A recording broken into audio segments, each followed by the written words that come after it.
Face à la presse nationale et internationale, le sélectionneur Marc Wilmot est apparu sûr de ses choix pour le match décisif des éléphants de Côte d'Ivoire face aux Lions de l'Atlas du Maroc. Accompagné de son adjoint Kolo Touré, Marc Wilmot en appelle au soutien du 12e homme le samedi 11 novembre au stade Félix Houphouët-Boigny. J'en appelle aux Ivoiriens de venir au stade, encourager son équipe pour arriver en Coupe du Monde, parce que j'ai toujours des mots qui seront tous ensemble. Ça veut dire, vous les médias, vous voulez aller en Russie. Nous, on veut y aller. Le peuple veut y aller. Vous pouvez me croire, la motivation elle est à 200%. S'agissant de l'équipe adverse, l'encadrement technique ivoirien a passé au peigne fin le système de jeu marocain. Des craintes, mais également des atouts pour la Côte d'Ivoire qui sera sur son terrain et devant son public. On possède maintenant actuellement un secteur offensif qui pour la première fois est disponible. Donc par rapport à ce qu'on a, il faut trouver l'équilibre et le système de jeu qui va embêter l'équipe marocaine. Quant à l'attaque qui est apparue quelque peu émoussée lors des dernières rencontres, le sélectionneur belge rassure.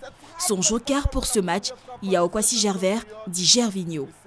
Un message de galvanisation bien relayé par son deuxième adjoint, Kolo Touré.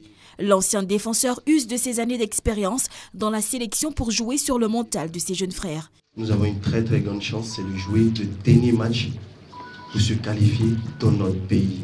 Il faut que tout le monde ici, les journalistes, les supporters, tous les Ivoiriens se mettent derrière cette équipe. Il faut que cette énergie, on puisse la transmettre aux joueurs.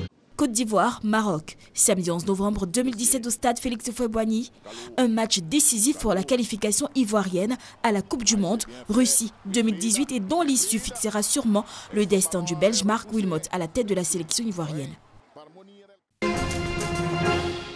Rosine Guesson, cliente fréquente le rare salon de coiffure féminin tenu par un homme. Vraiment, j'aime sa coiffure, il crée les designs. Le fait que c'est un homme, ça ne me gêne pas. Djéa Kwame, 15 ans de métier, fait partie du nombre indéterminé de coiffeurs et de coiffeuses dames qui exercent dans le Béquet, une activité en plein essor dans la région.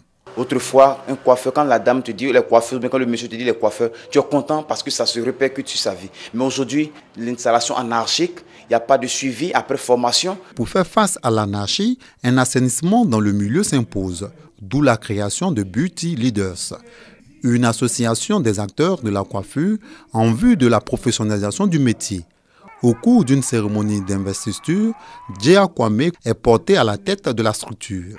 La formation de ses membres demeure sa priorité. Ce n'est pas seulement de dire je suis coiffeur, mais prendre ses responsabilités en tant qu'artisan, en tant que coiffeur, en se rendant plus professionnel que jamais. Les autorités présentes saluent cette synergie des professionnels de la coiffure. Au-delà des coiffeuses et des coiffeurs, c'est l'artisanat qui est interpellé pour sa structuration, pour son organisation.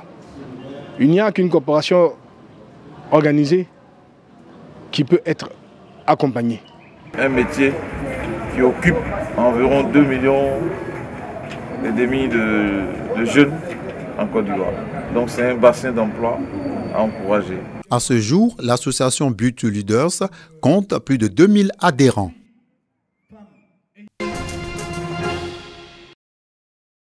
Le prix ASCAD 2017, dont le thème est Contribution à la promotion des droits de l'homme, s'adresse aux personnes physiques et morales, associations, ONG, centres de promotion et d'éducation qui œuvrent dans les domaines des droits de l'homme.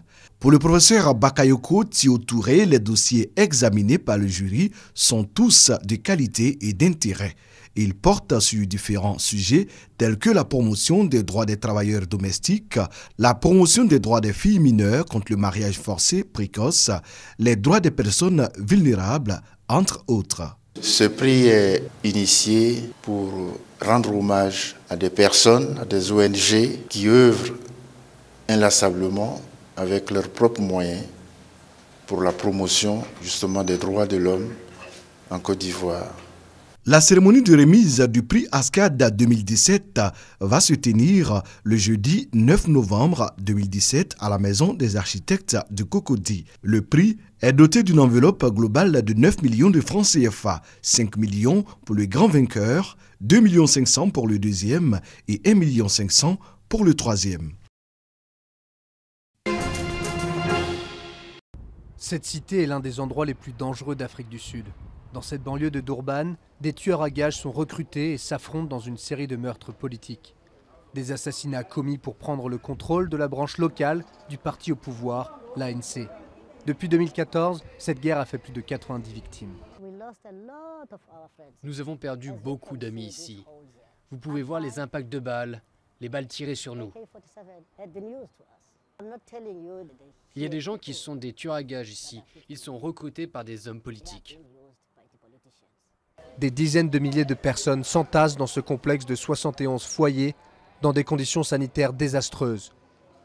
Il est facile d'y trouver des hommes de main prêts à tout pour quelques billets, sous l'œil complice de la police. Il y a eu tellement de plaintes pour corruption, complicité de la police locale avec les criminels. Certains individus au sein de la police ont été accusés, mais il n'y a pas eu de vraie enquête. Donc les tueurs à gages ont pensé qu'ils pouvaient juste continuer sans être inquiétés. Divisé entre Cyril Ramaphosa, le vice-président actuel, et l'ancienne épouse du président Zuma, Nkosazana Dlamini Zuma, originaire de la région, l'ANC élit son nouveau leader en décembre. Pas une semaine ne passe sans qu'un ou plusieurs délégués de l'ANC ne tombent sous les balles d'un tueur. Nous ne pouvons pas continuer comme ça. C'est contraire à l'esprit de notre parti. Le contrôle du KwaZulu-Natal est essentiel dans la guerre de succession du président Zuma.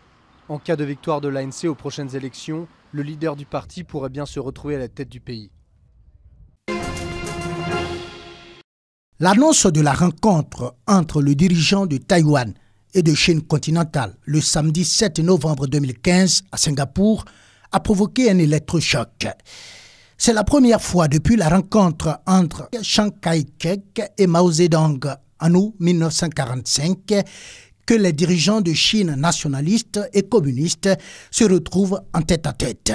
À une époque où Taïwan n'était pas encore devenu la base de repli des troupes du généralissimo et où le futur grand timonier n'était encore qu'un chef de guérilla. Après la poignée de main, le président de la République populaire de Chine a rappelé la position de Pékin qui considère Taïwan comme une province chinoise. Les deux hommes s'exprimeront ensuite lors de conférences de presse séparées.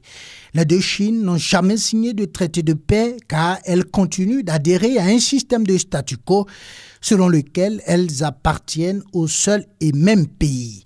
Mais les aspirations indépendantistes à Taïwan ont poussé le Kuomintang et le Parti communiste chinois à orchestrer un rapprochement symbolisé par la rencontre en 2005 entre Hu Jintao, alors président chinois, et Liang Shan, alors président honoraire du KMT. Après son élection en 2008, Ma KMT a mené une politique de normalisation en petits pas avec Pékin, ouvrant les liaisons aériennes directes avec la Chine continentale et relançant les pourparlers entre les associations qui représentent les deux Chines, puis en 2014 entre les chefs des ministères respectifs des affaires chinoises et taïwanaises.